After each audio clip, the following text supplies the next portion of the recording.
नमस्कार जय जगन्नाथ सांग मैंने आज आम सारू गोटे नुआ आइटम बनवा एमती एक से आइटम थे खाइले जीवन सारा भूली पारे आसंता आज बनवा एवं सारू को पानी धोईदेवा सारू को भल भाव पानी धोई सीझापी छाड़ीदेवा एवं सारू गुड़िक सीझी जाइए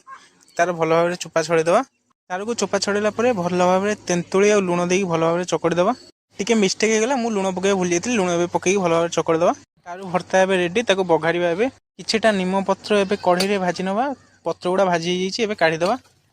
तेल गरम हो जाइए कंचा लंका पकईदेवा ये किसी जीरा पकईदेवा किसी कटा पियाज देदेवा नीम पत्र भजा पकईदेवा भर्ता देदेवा एथिरे घर तैयारी लंका जीरा गुंड मिसा पकईदेवा एबे याको भल भाव मिसईदेवा एबे हमर ये रेडी हो जाइए काढ़ीदेवा आइटम एबे हमर रेडी हो जाइए जे बनई कि न खाइबा टेस्ट जानि परिबे वीडियो भल लागिले लाइक कमेंट शेयर सब्सक्राइब करिवे रहिली जय जगन्नाथ।